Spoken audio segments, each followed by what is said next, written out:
샬롬. 자, 오늘은 이사야서 5장 포도나무 이야기 좀 할까요? 여기 보시면 주님이 사랑하는 자, 사랑하는 자, 사랑하는 자 이스라엘 백성들을 만들어 놓고 아주 기름진 산에다가 포도원을 만들었거든요. 포도의 저기는 극상품 포도나무를 심었어요. 다시 말해서 하나님의 말씀을 심었다는 거죠. 근데 어찌된 일인지 이 포도원이 들포도를 맺은 거죠. 그래서 여러 사탄들의 말을 맺은 거죠. 율법주의의 말을 맺은 거죠. 이거를 이제 하나님이 보시고 내가 좋은 포도 맺기를 기다렸는데 들포도 맺으면 어쩌민고 이제 우상적인 신앙으로 가버린 거죠. 그래서 어떻게 하기로 했냐면 내가 그 울타리를 걷어먹힘 같이 담을 다 헐어버리겠다. 그 다음에 그것을 항폐하게 하리니 다시는 가지를 자름이나 북을 두르지 못하고 그냥 비도 안 내리겠다. 이렇게 이야기를 했어요. 그러니까 이제 들포도가 뭔지 여기 나오죠. 이스라엘 족속인데 유다 사람들이 공의와 정의를 버리고 포악하고 잔인하게 하나님 백성을 다루었다는 거죠. 그 다음에 가옥과 가옥을 만들어서 결국은 홀로 거주하려는 자, 이게 이제 자기가 왕노릇했다는 거죠. 하나님 나라의 영토에서, 하나님의 법 안에서, 하나님의 법을 가지고. 이게 이제 사탄의 행위예요. 율법주의자들의 행위죠. 하나님의 위치와 사람의 위치를 구분 못하는, 오히려 하나님 자리를 탐을 내서 거기 올라가 있는 인간, 유대, 율법주의자들을 볼 수 있는 거죠. 자, 그래서 결국은 이 사람들에게는 이제 항폐라는 심판이 떨어졌어요. 아름다울지라도 거주할 자가 없죠. 그 다음에 이제 이런 상황이 있는데, 역사적으로 보면 이 사람들이 진짜 항폐하게 돼요. 근데 하나님께서 남은 자를 주셔서 다시 회복시키시죠. 그게 오늘 이제 누가복음에 이 말하고 연결해서 봐야 돼요. 누가복음 13장에 보시면 똑같은 이야기가 나오죠. 비유예요. 한 사람이 포도원에 무화과 나무를 심었더니 와서 열매를 구하였으나 얻지 못한지라. 포도원 지기에게 이르되 내가 3년을 와서 이 무화과 나무에서 열매를 구하되 얻지 못하니 찍어버리라. 어찌 땅만 버리겠느냐. 대답하되 주인이여 금년에 그대로 두소서 내가 두릅하고 기름을 주려니 후에는 열매를 맺겠다. 이제 이렇게 말하는 거죠. 그러니까 한 사람이 포도원에 무화과 나무 심은 것이 있더니 이렇게 나오죠. 한 사람은 하나님이죠. 예, 그 다음에 포도원 지기 관리자가 있을 거 아니에요. 근데 포도원에 무화과 나무를 심은 것이 있더니 이렇게 됐어요. 그러니까 하나님께서 하나님의 집에 무화과 나무 율법의 나무를 심었는데 이거를 접붙여서 포도가 맺히게 하려고 했었는데 이게 이제 그 이사야서에 보면 무슨 나무죠? 극상품의 포도나무를 만든 거죠. 하나님에서 은혜로 붙은 거잖아요. 그랬는데 이제 이게 안 된 거죠. 이 무화과 나무가 자기의 열매를 맺기 시작한 거죠. 사망의 열매. 포도원 지기에게 이르되 내가 3년을 와서 이제 여기 이제 내가는 우리 주님이에요. 3년 공생일을 해서 이 무화과 나무를 이 포도나무로 접붙임을 할 테니 뭘로 말씀으로 그 다음에 이 좀 봐달라. 그 다음에 대답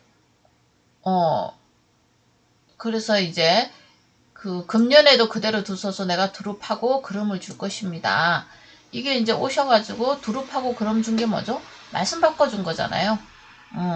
예를 들면 마태복음 5장부터 산상수훈부터 8장까지 쭉 말씀 바꿔주는 거예요. 예를 들면 이런 거예요. 나 외에 다른 신을 내게 두지 말지니 이게 이제 제1계명이잖아요. 그러면은 우리는 뭐 다른 우상 안 생기면 된다 이게 해석이 아니라 하나님께서는 니네들은 피조물이라 어떤 한 존재의 부속품처럼 살아야 돼. 기속해서 살아야 된다는 거죠. 스스로 왕이 될 수 없어. 이제 그러니 네가 스스로 하나님을 섬길 수 없는 존재니 죄인인 것을 알고 피조물인 것을 알고 하나님 앞에 나와 이렇게 가리키는 그런 의미예요. 근데 이제 그 문자대로 본 유대인들은 어떻게 가리켰죠? 하나님을 섬길 수 있다. 나도. 그래서 열심히 하나님의 문자적인 의미는 모르고 문자를 그대로 카피해가지고 삶에 적용하기 시작하죠. 적용이 되면은 문제가 되는 거죠. 그 적용은 누가 하는 거죠? 내가 하는 거잖아요. 아니 하나님이 할 수 없다고 하는 것을 깨달으라고 준 법을 내가 하겠다고 덤비면 어떻게 하겠다는 거예요. 요게 이제 재해석이 돼야 되는 거죠. 그래서 두릅하고 왜 니네가 할 수 없느냐? 니네가 창조주가 아니야. 피조물은 전적인 하나님의 공급을 받아야 생명이 유지되는 존재야. 이것을 인간에게 가르쳐주는 해석이거든요. 이게 복음의 해석이에요. 그럼 어떻게 그 공급을 받을 수 있나? 사는 길이 뭐냐? 십자가에 못 박힌 예수 그리스도와 연합하는 거예요. 그걸 믿음이라 그러죠. 그래서 그렇게 했을 때 하늘나라의 공급선이 연결이 되는 거죠. 우리가 전기 코드를 꽂지 않으면 아무리 좋은 냉장고고 좋은 전기차라 할지라도 공급원인 에너지가 전달이 안 됐기 때문에 그냥 고철일 뿐이에요. 무거운 짐이에요. 이와 같이 우리 인생도 하나님 앞에서 단절된 상태로 살면 수고하고 무거운 짐일 뿐이에요. 근데 이것이 하나님께 공급이 됐을 때는 하나님의 그릇이 되는 거죠. 그러니까 살리는 그릇이 된다는 거죠. 자, 그래서 이 포도원이 하나님의 진노가 이렇게 내려왔지만 우리 주님이 하나님 앞에서 주인이여 금년에는 그대로 두세요. 내가 두릅하고 그름을 줄이니 시간을 달라는 거죠. 그래서 이게 이사야서의 그 내면은 숨어 있는 겁니다. 그래서 이분이 그 실제가 드러나서 와서 하시는 일을 볼게요. 안식일에 해당해서 가리킵니다. 안식을 주기 위해서죠. 안식의 주인이 왔다는 걸 나타내는 거죠. 18년 동안 귀신 들려 앓으며 꼬부러져서 조금도 펴지 못하는 한 여자. 예, 귀신 들리고 잘못된 가치관으로 몸과 마음이 다 병든 여자. 이게 여자는 구약교회를 의미하는 겁니다. 18, 의미죠. 이게 고난의 수예요. 고난을 견뎌온 수죠.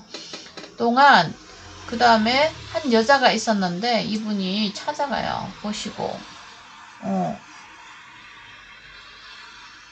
주님께서 보시고 불러요. 그 여자를. 그래서 말씀을 하십니다. 뭐라고? 여자야 내가 병에서 놓였다. 그리고 안수했어요. 손으로 머리에다 댔어요. 여자가 펴고 하나님께 영광을 돌리는지라. 여자가 폈죠. 예, 안수하시니 주님 몸 안에 있는 생명이 이 여자에게 들어갔어요. 사망의 생명으로 살고 있는 한 여자가 생명의 원천이신 예수님의 손이 닿았을 때, 지금은 손이 아니에요. 말씀이에요. 말씀이 내 마음에 왔을 때 내 마음의 주름이 다 펴졌어요. 그리고 하나님께 영광을 돌립니다. 감사합니다. 하나님의 아들과 하나님이 하시는 일이 무엇인지를 알게 된 거죠. 그래서 주님의 하시는 일이 지금 여기서는 이적기적의 모습으로 나타났지만 죽고 십자가에서 죽고 부활하고 누가 오죠? 성령이 오심으로 이건 단체적인 회복을 다 받는 거예요.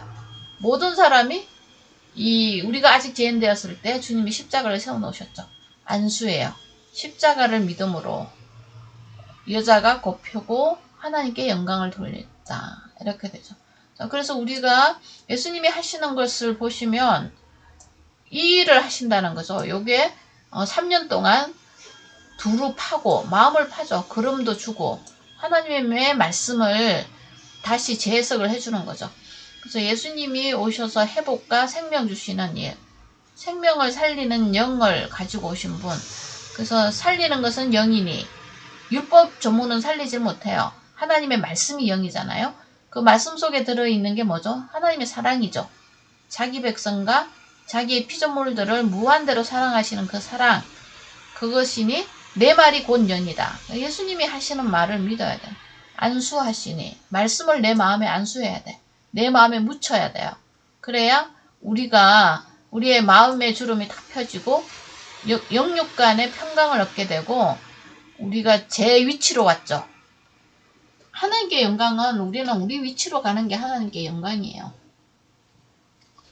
하나님은 피조물이고 하나님은 피조물을 만드신 분이고 우리는 피조물이고 그분은 우리의 알파와 오메가 되시고 그리고 우리는 그 안에서 해야 될 일은 영광을 돌리는 거죠.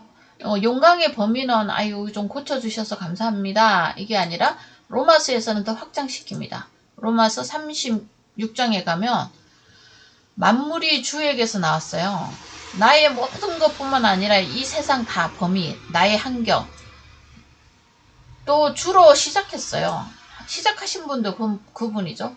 또 결국은 주에게로 돌아갈 것입니다. 주님의 통제 안에서 주님의 역사 안에서 살다 갈 것입니다. 내가 한 것이 없다는 거죠. 그러니까 그에게만 영광이 세세히 있을 것입니다. 그것이 당연한 것입니다. 아멘. 이거를 이제 아는 거죠. 그래서 계시록 용어는 나는 알파의 오메가, 시작이요 끝이다. 이렇게 말씀하시는 거죠. 누가? 주죠.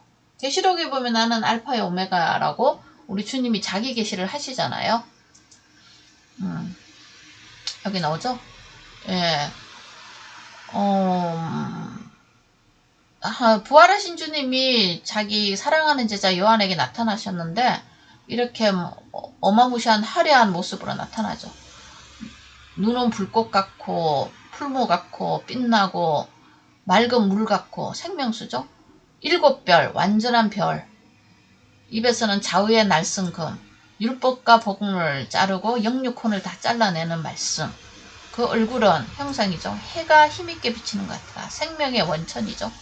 내가 볼 때 그의 발 앞에 엎드려 죽은 자 같이 됩니다. 예, 이거 죄인인 우리 육신으로 이분을 만나면 우리는 죽은 자와 방불합니다.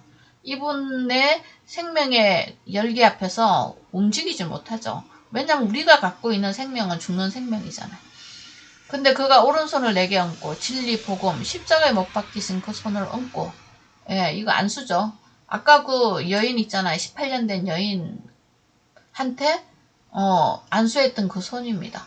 십자가에 못 박힌 손, 내 죄를 대신 가지고 가신 분. 나오잖아요. 두려워하지 말라.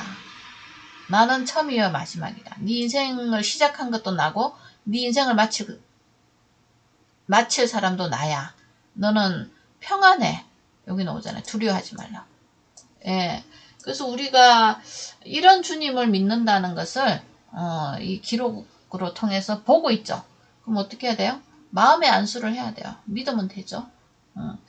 오늘 이제 이사야서에서 이 포도원 이야기를 통해 가지고 하나님께서 이 항폐화를 어떻게 회복시키느냐.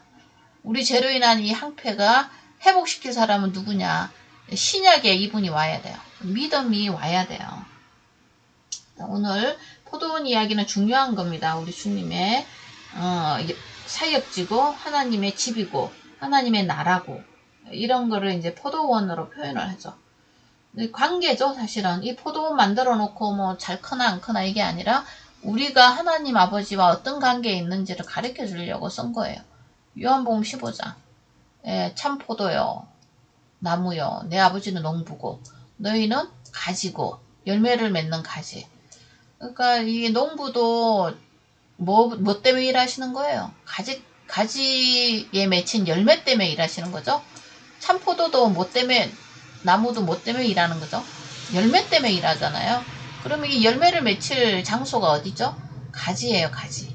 그러니까 우리가 가지잖아요. 성도가 가지니까 얼마나 우리를 하나님께서 관리를 하시겠어요. 아까 눈 보셨죠? 불꽃 같은 눈동자로 우리를 본다는 거죠. 너희는 내가 일러준 말로 이미 깨끗해졌다. 하나님 백성이 됐다는 거죠. 그러니까 내 말 안에 거하라. 나도 너희 안에 거한다. 상호거주예요. 믿음으로 사는 거죠. 자, 오늘 여기까지 합니다. 샬롬.